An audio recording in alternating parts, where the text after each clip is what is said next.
मैं प्रिया सिंह, आवाज इंडिया देख रहे सभी दर्शकों को मेरा जय भीम। मैं आज आपको मिलवाने जा रही हूँ एक महान शख्स जिनका नाम है LR बाली जी, जो कि भीम पत्रिका पब्लिकेशन के मालिक हैं, जो कि 1958 में स्थापित की गई थी। इसी के साथ इन्होंने बाबा साहब के साथ भी काफी समय काम किए। तो आइए जानते हैं इन्हीं का परिचय। जय भीम सर। जय भीम सर। अभी जो वर्तमान में सरकार है, सरकारी संपत्तियों का निजीकरण व मुद्रीकरण कर रही है, इस मुद्दे को लेकर आपका क्या कहना है? जब कॉन्स्टिट्यूएंट असेंबली में ये प्रश्न आया कि संविधान कैसे बनाना है, यानी एम्स एंड ऑब्जेक्ट्स, कैसा संविधान होना चाहिए,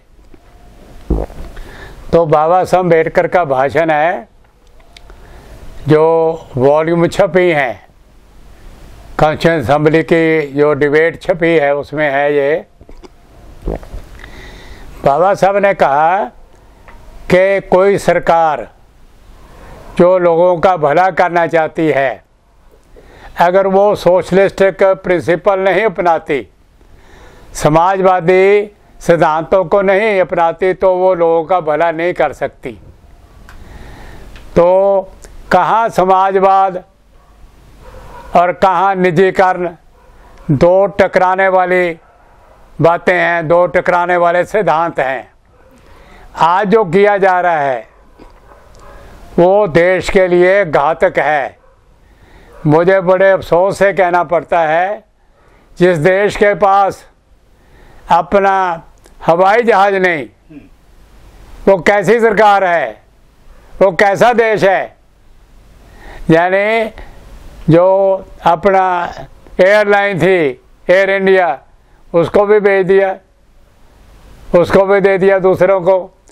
तो निजीकरण की पॉलिसी जो है बिल्कुल खतरनाक है, ये घातक है, ये जनता के विरोध में है। यानी अगर निजीकरण करना है तो चंद एक बेचना नहीं, निजीकरण और सरकार की जो पब्लिक सेक्टर है, सरकार पब्लिक सेक्टर और निजीकरण का आपस में टकराव होना चाहिए। कौन आगे जाता है, कौन लोगों का भला करता है। यहाँ तो निजीकरण को तो बढ़ावा दे रहे हैं, लेकिन जो सरकारीकरण है उसका बेड़ा गर्क कर दिया है। ये निहायत ही खतरनाक पॉलिसी है, इसको बदला जाना चाहिए और इसके खिलाफ जोरदार आवाज़ उठनी चाहिए। मैं इसके पक्ष में हूँ।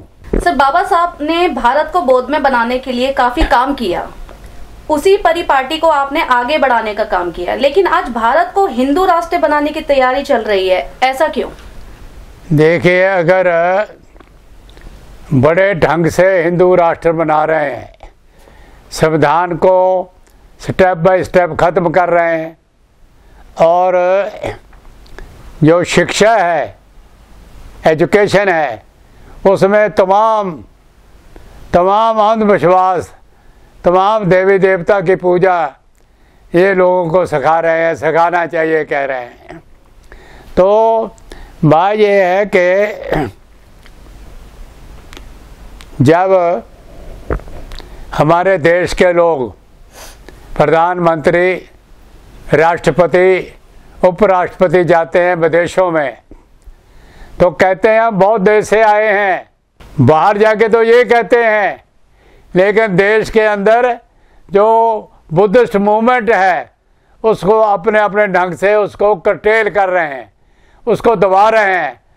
मिसाल के तौर पर अभी जो धर्म परिवर्तन करेगा उसके लिए 3, 4, 5 कानून आ गए, और एक कानून में तो उत्तर प्रदेश में ये है कि धर्म परिवर्तन का मतलब है देशद्रोह। ये कहाँ का राज है, कहाँ की हुकूमत है ये? हमारा संविधान हर किसी को अपना धर्म मानने की आज़ादी देता है। मुझे याद है जब इस अनुच्छेद पे बहस हो रही थी, तो प्रोपेगेट करना, प्रचार करना, इसमें बहुत ले दे हुई, बहुत झगड़ा हुआ। बाबा साहब ने सबकी बात सुन के कहा कि प्रचार करने का भी राइट होना चाहिए। तो प्रचार करने का राइट है, अधिकार है, लेकिन उस अधिकार को भी खत्म करते जा रहे हैं। देखो, पहले ईसाइयों के खिलाफ चर्च जाले गए, उनको सभा नहीं करने देते थे। फिर जब अमेरिका ने दबका तब बंद हुए। दलितों के भी तो अत्याचार कर ही रहे हैं। यानी वो नहीं चाहते कि देश तर्कशील बने। बौद्ध बनने का मतलब क्या है? बौद्ध बनने का मतलब 3 चीजें हैं जो बाबा साहब कहते हैं, बार बार कहते हैं। पहली है इंडिपेंडेंस, दूसरी है इक्वलिटी और तीसरी है ब्रदरहुड। 3 चीजें बाबा साहब कहते हैं। पहली इंडिपेंडेंस, आप स्वतंत्र होने चाहिए, आप तर्कशील होने चाहिए, आप तर्कशील होना चाहिए, आपका दिल दिमाग भी वैसा ही होना चाहिए। ये कहते हैं। एक जगह वो कहते हैं कि एक आदमी जेल में बैठा है लेकिन उसका दिल दिमाग आज़ाद है, वो आज़ाद है। एक आदमी सड़क पे घूम रहा है लेकिन उसका दिल दिमाग गुलाम है, तो वो गुलाम है। इसको बाबा साहब कहते हैं इंडिपेंडेंस, स्वतंत्रता। दूसरी इक्वलिटी, समता, बराबरी। तीसरा फ्रैटर्निटी, फ्रैटर्निटी अंग्रेजी में कहते हैं भाईचारा। भाईचारा ये बुद्धिज्म की बुनियाद है। बाबा साहब कहते हैं यही लोगों को चाहिए, यही देश को चाहिए, यही दुनिया को चाहिए। तो इसलिए बुद्धिज्म जो है, बुद्ध धर्म जो है, देश को आगे ले जाने का रास्ता है, उसको रोका जा रहा है, उसमें रुकावटें डाली जा रही हैं। जो उनकी बहुगिनती है पार्लियामेंट के अंदर, उसका दुरुपयोग हो रहा है। दुरुपयोग करके लोगों को दबाने का, कुचलने का काम हो रहा है। किसी दुनिया के देश में, मैं दुनिया घूमा हूँ, किसी दुनिया के देश में ऐसा अत्याचार नहीं हुआ कि किसानों को मंत्री की कार से, मंत्री की निजी नहीं, मंत्री की कार से किसानों को कुचल दो।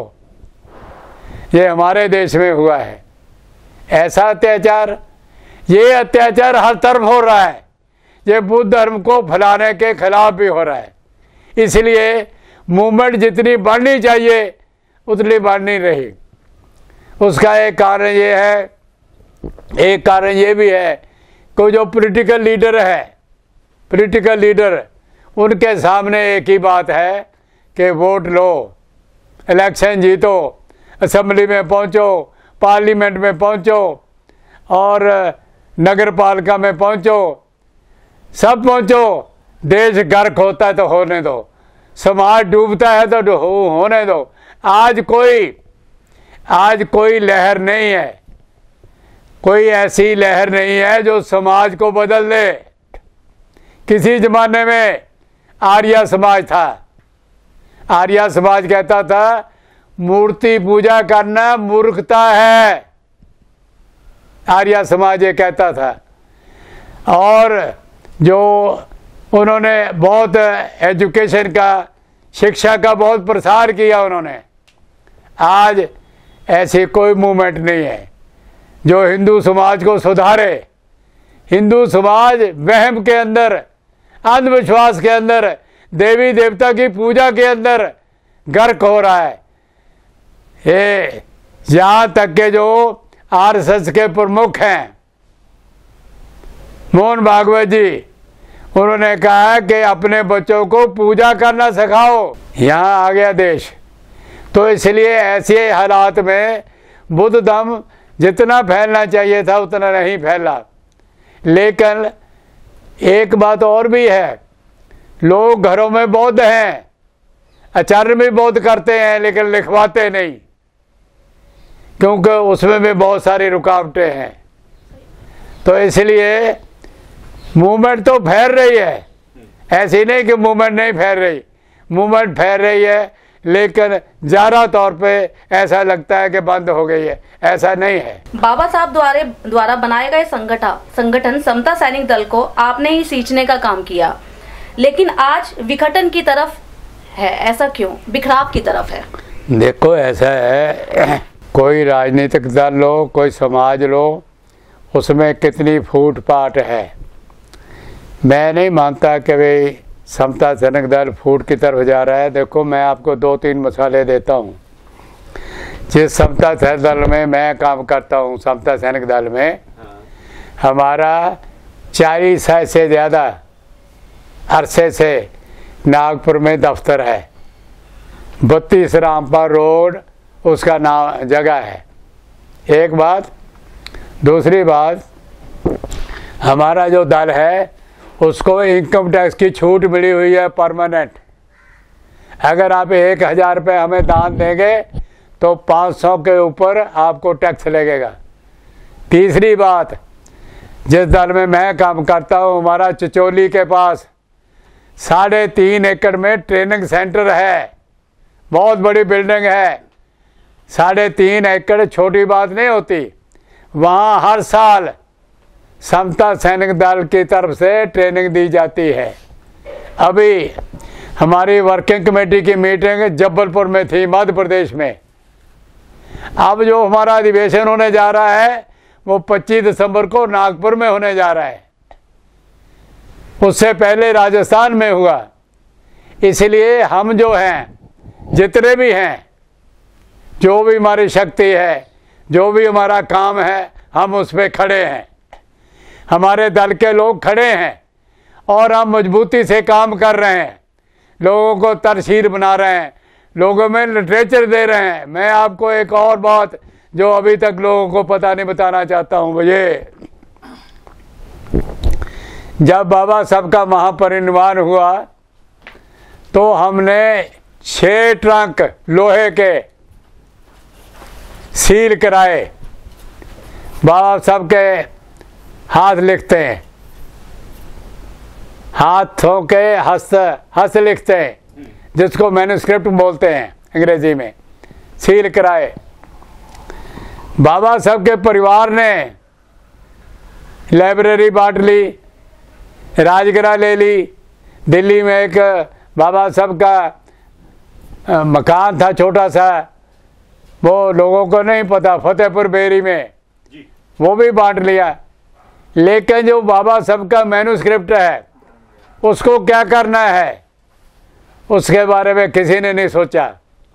हमने समता सैनिक दल ने नागपुर में असेंबली के सामने प्रदर्शन किया। वहाँ असेंबली लगती है नागपुर में। 1 बार 2 बार हमने वहाँ बड़ा प्रदर्शन किया। मुख्यमंत्री को मिले कि देखो ये सारा जो बाबा साहब का मैन्युस्क्रिप्ट है ये गल रहा है। जो बम्बई हाई कोर्ट है उसके अंदर एक एडमिनिस्ट्रेटिव जनरल है, वो सारे ट्रंक उसको ट्रांसफ़र हो गए। उसने गवर्नमेंट को लिखा कि ये कागज़ सड़ रहे हैं, मैं केमिकल से इनको ठीक कर रहा हूँ, इसको जो करना करो। फिर हमने रिट डाली। JB बंसोड़ उनका नाम है, बाबा Saheb Ambedkar writing and speeches में पहली वॉल्यूम में बंसोड़ का नाम है। उसकी तरफ से रिट डाली। जब रिट नागपुर में काम जो होने लगी, सालवे हमारे वकील थे, तो माई साहब के वकील ने कहा ये मामला तो बम्बई का है, यहाँ नहीं डिसाइड हो सकता। बम्बई ले गए। बम्बई हमने कहा भाई ये ऐसे काम मानने वाला नहीं है। तो समता सैनिक दल ने एक ग्रुप कायम किया 15 लोगों का, मैं उसको लीड करने वाला। हम बम्बई गए। हमने एक एक झुग्गी को पहुंचने की कोशिश की। सुबह निकलते थे, खाना साथ लेके जाते थे, या झुग्गी में खाते थे। तो हमने कहा भाई ये जो असली बाबा साहब का हमारे लिए विरसा है वो तो ख़त्म हो रहा है, तो इसको संभालना चाहिए। तो फिर हमने वहाँ पे प्रेस कॉन्फ्रेंस की। मैंने प्रेस कॉन्फ्रेंस को लीड किया कि अगर सरकार एक हफ्ते के अंदर इनको छापने की जिम्मेदारी नहीं लेती तो हम पूरे देश में आंदोलन करेंगे। दूसरे दिन सरकार का बयान आता है कि सरकार इनको छापेगी। इस तरह से doctor Baba Saheb Ambedkar writing and speeches जो छपा वो समता सैनिक दल के आंदोलन के कारण छपा, आज उसकी 22 वॉल्यूम आ गई है। ये बहुत बड़ी कंट्रीब्यूशन है हमारी समता सैनिक दल की, इसको कौन भुला सकता है। ये रिकॉर्डेड है, सुनी सुनाई नहीं है। आज भी मेरे पास वो प्रेस कॉन्फ्रेंस का प्रेस नोट है, आज भी सरकार की जो उन्होंने बयान दिया वो हमारे पास है, हमारे दफ्तर में है सब। तो इसलिए हम जो कर रहे हैं, हम जितनी हमारी हिम्मत है, जितने हमारे साधन हैं, जितना हम घूम फिर सकते हैं हम कर रहे हैं, हमारे साथी कर रहे हैं। तो मैं नहीं मानता कि समता सैनिक दल में बिखराव हो रहा है। जो लोग समता सैनिक दल के नाम पे काम करते हैं उनका देश पॉलिटिकल है, हमारा पॉलिटिकल नहीं। हमारे दल के लोग इलेक्शन नहीं लड़ते। अगर किसी ने इलेक्शन लड़ना है पहले दल से रिजाइन करे फिर जाए। हमारा काम पॉलिटिकल नहीं है, हमारा काम कल्चरल है, सांस्कृतिक है। लोगों को बाबा साहब के विचारों का इंसान बनाना हमारा ये काम है। तो इसी के साथ आगे बढ़ते हैं हम। 30 सितंबर, जैसा कि 30 सितंबर 1956 में बाबा साहब से आपकी आखिरी मुलाकात हुई थी, तो वो कौन से मुद्दे थे जिनसे आपकी उनसे चर्चा हुई थी? ये कहना है कि मैंने बाबा साहब के साथ काम किया सरासर गलत है। मैं तो उनके पैरों की मिट्टी के बराबर नहीं। 30 सितंबर 1956 को all India scheduled caste federation की आखिरी वर्क कमेटी की मीटिंग हुई। मैं तो गवर्नमेंट सर्वेंट था, तक दिल्ली में रहता था। तो मुझे कहा गया कि जो पंजाब का नया अध्यक्ष बना है शेड्यूल्ड कास्ट फेडरेशन का, उसकी जान पहचान बाबा साहब से करा देना। मैं इस नाते 26 अलीपुर रोड पे था। ये मैंने अपनी ऑटोबायोग्राफी में भी लिखा है, मैं आपको देता हूँ। वो मीटिंग कई घंटे चली। 2 बातें आपको मीटिंग की मैं बहुत इम्पोर्टेंट हैं जो बताता हूँ। एक बात कि शेड्यूल्ड कास्ट फेडरेशन को तोड़ करके रिपब्लिकन पार्टी ऑफ इंडिया का नाम दिया गया कि हम ये पार्टी बनाएंगे। बाबा साहब ने कहा संविधान बन गया है, अब जात पात की ज़रूरत नहीं है, हम रिपब्लिकन पार्टी ऑफ इंडिया बनाएंगे। ये रेजोल्यूशन हुआ। दूसरा रेजोल्यूशन ये हुआ कि जो पॉलिटिकल रिजर्वेशन है एमएलए की, एमपी की, लोकसभा की, इसको ख़त्म करना चाहिए। इसके पक्ष में दलील ये दी गई इस रेजोल्यूशन के कि जो हमने चुने थे वो हमारी वोट से चुन के गए, लेकिन बात करते हैं अपने आकाओं की, मालिकों की, जो उनको पैसा देके कामयाब करवाते हैं। आज भी वही है। तो इसलिए बाबा साहब ने अपनी अध्यक्षता में कहाँ रिजर्वेशन के लिए क्या क्या उन्होंने किया मुझे याद है। बहुत कम लोगों को मैंने बताया भी नहीं। ये जो रिजर्वेशन देने वाली कमेटी थी, संविधान सभा की, संविधान बनाने वाली कई कमेटियां बन गई। मैंने किताब लिखी है डॉक्टर अम्बेडकर और भारतीय संविधान। मैंने उसे लिखा है कितनी कमेटियां बन गई। उसमें एक मिनोरिटीज कमेटी थी जिसके सरदार वल्लभ भाई पटेल उसके चेयरमैन थे। बाबा साहब से झगड़ा हो गया। बाबा साहब ने कहा कि political reservation MLA, MP, Lok Sabha की 20 साल के लिए रख दो, उसके बाद ख़त्म। पटेल नहीं माना। पटेल ने कहा मैं 10 साल के लिए रखूंगा, 10 साल के लिए रखूंगा। बाबा साहब ने फिर कहा अरे तुम 10 साल के लिए रखोगे, जब खत्म करने की बात करोगे तो जिनके लिए तुमने रिजर्वेशन रखी है तुम्हें नोच नोच के खा जाएंगे, नोच नोच के खा जाएंगे। आज वही हो रहा है। कहाँ 10 साल, कहाँ आज तक है। अंदाजा लगाओ कितने साल हो गए। तो बाबा साहब ने आगे की सोचा, देश के इन लोगों ने आगे की नहीं सोची। तो आज दलित लोगों की, अनुसूचित जातियों की, अनुसूचित जनजातियों की सबसे ज्यादा दुश्मन वो लोग हैं जो लोकसभा में बैठे हैं, जो गलत काम करवाना चाहते हैं उनसे करवाते हैं। ये है, इसलिए आज भी हम ये कहते हैं पॉलिटिकल रिजर्वेशन खत्म होनी चाहिए। जो हमारी वोट लेगा हमारी बात भी करेगा। और एक बात मैं अपनी तरफ से कहता हूं, हमारे देश में रिकॉल का सिस्टम, अपने प्रतिनिधि को वापस बुलाना। तो मेरी कोई बाबा साहब से चर्चा नहीं हुई, वो थक गए। 2-3 घंटे चली मीटिंग, उसके बाद उनको लाके कुर्सी पे बैठाया गया बाहर ताज़ा हवा के लिए। तो उनको सिलेंडर रहता था वहाँ, उनको ऑक्सीजन दी गई, फिर अंदर ले गए। मैं उस खाली कुर्सी पे 3 घंटे बैठा रहा। जब मैंने देखा कि अब माहौल ठीक है तो मैं अंदर गया।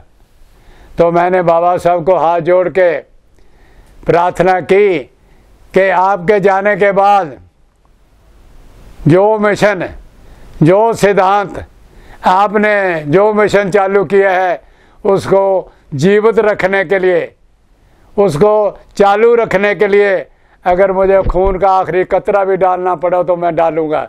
और मुझे खुशी है कि जो मैंने बाबा साहब अम्बेडकर को वचन दिया मैं उस पर कायम हूँ। इसमें मैं एक बात और जोड़ना चाहता हूँ। हमारा भीमपत्र का दफ्तर शहर में था। ज्ञानी जैल सिंह आए मेरे पास, जो बाद में राष्ट्रपति बने। मैंने कहा मेरे दफ्तर में ज्ञानी जैल सिंह का क्या काम, बहुत बड़ा लीडर था वो पंजाब का, बाद में राष्ट्रपति बना।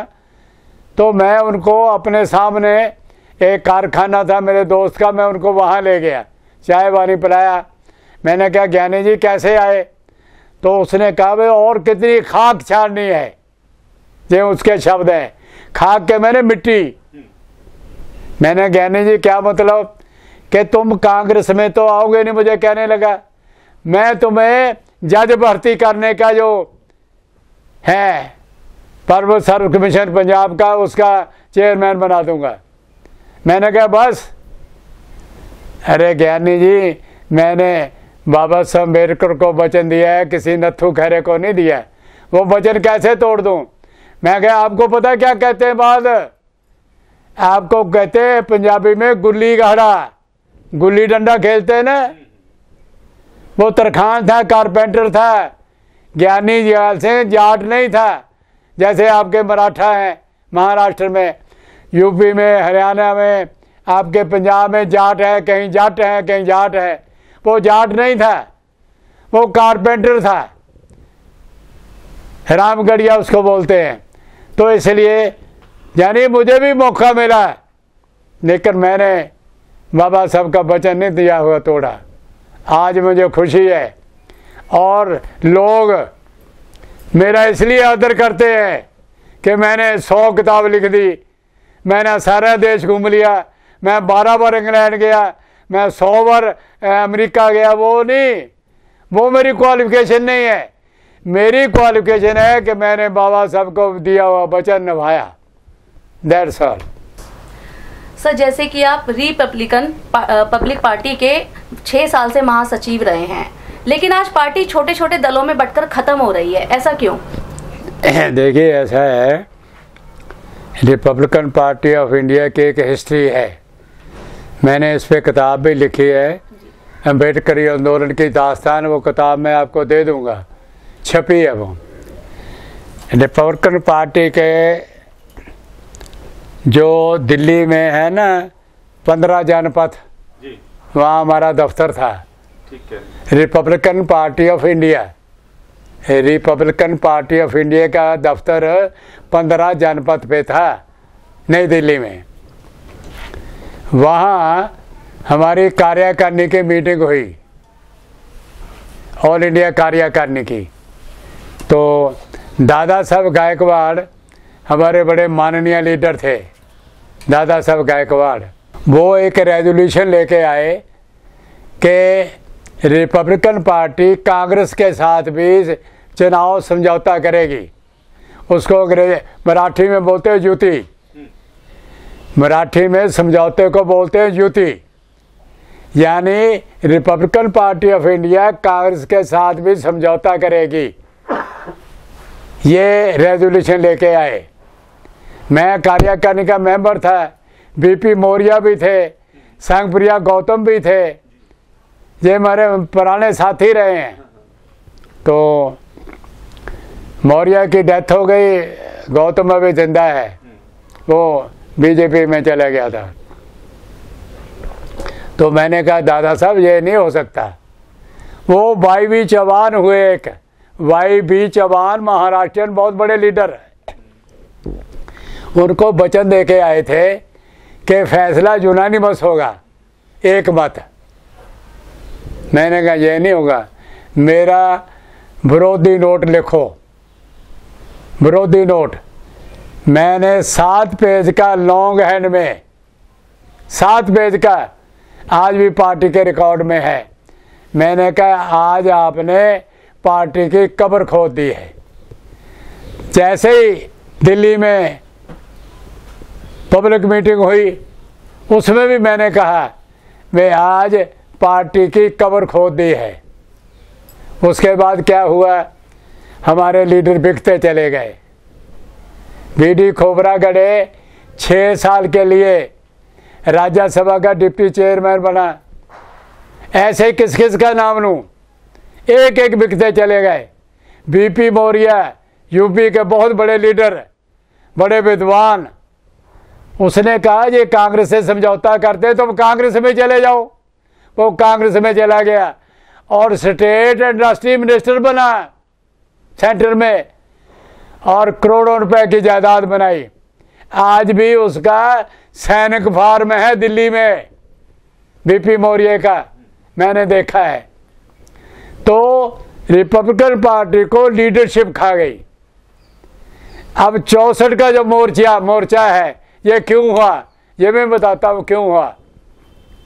1964 में हमने मोर्चा लाया, जो एक्शन कमेटी थी, दादा साहब गायकवाड़ उसके चेयरमैन थे, मैं उसका वाइस चेयरमैन था। तो पार्टी ने फैसला किया कि सबसे पहले बाली गिरफ्तारी देगा, अगर ये गिरफ्तारी देगा तो सारा देश हिलेगा। तो मुझे 6 दिसंबर 1964 को सबसे पहले गिरफ्तार किया गया। 2,40,000 लोग जेल के रजिस्टर में थे, मैं जेल में था, मेरी पत्नी, मेरे 2 संतान, मेरा बेटा डॉक्टर राहुल कुमार जो अब पीएचडी है, वो भी मेरे साथ जेल में था। मेरी बेटी सुजाता जो भी कनाडा में है, वो भी जेल में थी। वो अपनी माँ के साथ आई आंदोलन करने के लिए, तो उनको जज के सामने पेश किया। जज कहने लगा तुम तो जाना है तुम्हें, तुम बच्चों को क्यों जलील करते हो, इनको क्यों खराब करते हो। तो मेरी वाइफ ने कहा, अजीत कौर उनका नाम है, अजीत कौर ने कहा मैं आपके घर छोड़ आती हूँ। फिर वो शर्मिंदा हो गया। तो मेरे साथ मेरी पत्नी, मेरे 2 बच्चे 70 दिन जेल में रहे। उनको तो पहले छोड़ दिया, मुझे सबसे आखिर में छोड़ा गया। 70 दिन मैं जेल में रहा। पार्टियों ने देखा, कांग्रेस ने देखा, अरे ये क्या, ये तो इनकलाब ही हो गया, इनकलाब हो गया। हमारी सारी मांगे मानी गई। बाबा साहब का जो प्रतिमा लगी है, जो बुत लगा है पार्लियामेंट में, ये भी एक मांग थी। और बहुत मांगे हैं, वो आपको मैं अपनी बायोग्राफी दूंगा, उसमें सब है, आप वहाँ से ले सकते हैं। तो रिपब्लिकन पार्टी ऑफ इंडिया को लीडरशिप खा गई। आज रिपब्लिकन पार्टी नहीं है, खाली रिपब्लिकन पार्टी ऑफ इंडिया नहीं, रिपब्लिकन पार्टी के साथ नाम लगाते हैं अठावले, रिपब्लिकन पार्टी गधा, रिपब्लिकन पार्टी कुत्ता, ऐसे नाम लगाते हैं। मैं जान के कह रहा हूं गधा और कुत्ता। पार्टी नहीं है, पार्टी खत्म हो गई, उसका नाम लेके अपनी गद्दारी कर रहे हैं, बेच रहे हैं खुद को। अंबेडकर ने बिकना नहीं सिखाया। बाबा साहब को जब उन्होंने 1935 में कहा, जियोला में कहा 1935 में, मैं हिंदू पैदा हुआ, हिंदू मरूंगा नहीं, याद है ना सबको। 21 साल लगाए, 56 में जाके दीक्षा ली, 14 अक्टूबर 1956 को। तो तब पता निजाम हैदराबाद ने क्या कहा, उस वक्त आबादी 6 करोड़ थी, जिनको दलित बोलते हैं। उसने बोला मैं 6 करोड़ रुपया देता हूं, मुसलमान बन जाओ। बाबा साहब ने कहा मैं थूक देता हूं, ले जाना उठा के। है कोई ऐसा कहने वाला? और कौन था निजाम हैदराबाद? दुनिया का सबसे अमीर आदमी। वो चाहता तो बाबा साहब को खत्म भी करा सकता था, लेकिन अंबेडकर थे, निडर, बेखौफ। एक बार वो ठहरे हुए थे दिल्ली में, एक ईस्टर्न कोर्ट है ना, एक वेस्टर्न कोर्ट, वहां ठहरे थे। तो नीचे एक मुसलमान को मार रहे थे, बाबा साहब नीचे आए, अरे इसको क्यों मार रहे हो, चलो हटो, और उसको ऊपर ले गए। ऐसे निडर थे वो। तो अंबेडकर तो एक हस्ती थे। मैं उनका क्या उनसे चर्चा करनी है या क्या उनकी करनी है, मैंने खिदमत, मैं तो उनके पैर की धूल के बराबर भी नहीं हूँ, आज भी वैसे ही हूँ। मैं जो कुछ हूँ बाबा साहब के कारण हूँ। सर, वर्तमान परिस्थितियों में 11 लाख संगठन देश में SC/ST का काम कर रहे हैं, लेकिन केंद्र की सत्ता से दूर क्यों हैं? देखो, जब हमारी रिपब्लिकन पार्टी थी, पंजाब में हमारे 2 मंत्री हुए, प्यारा राम धनवाली, डॉक्टर गुरचरण सिंह। जस्टिस की जहाँ सरकार आई, जज की, जस्टिस गुरनाम सिंह, जस्टिस गुरनाम सिंह की सरकार आई पंजाब में। उसमें हमारे दो मंत्री थे रिपब्लिकन पार्टी के, प्यारा राम धनवाली, डॉक्टर गुरचरण सिंह। यानी जब पार्टी एक थी, हम सत्ता में भी आए। और मास्टर मान सिंह उत्तर प्रदेश में, आगरा के, वो भी मंत्री बने। ऐसे जगह जगह हमारे लोग जो है वो सत्ता में आए। जैसे पार्टी टूटी, बिखरी, सत्ता से बाहर हो गए। यानी आज अंबेडकर की मूवमेंट, बाबा साहब की मूवमेंट बहुत जबरदस्त मूवमेंट है, आज भी मानता हूं मैं, लेकिन उसका केंद्रीकरण नहीं है, सेंट्रलाइजेशन। अब देखिए, समता सैनिक दल की आपने बात की, दिल्ली के अंबेडकर भवन में हैं 2 कमरे में। मैं गया यहाँ से कार लेके, 3000 रुपया खर्चा। तो मैंने कहा भाई छोड़ो, सब मिलके काम करो।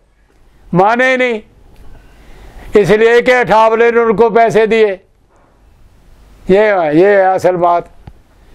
तो हमारा जो दल है, ना बिकता है, ना झुकता है, ना रुकता है। हम हर कुर्बानी के लिए तैयार हैं। तो सर, चलते चलते आप चैनल के माध्यम से सभी देशवासियों को क्या संदेश देना चाहेंगे?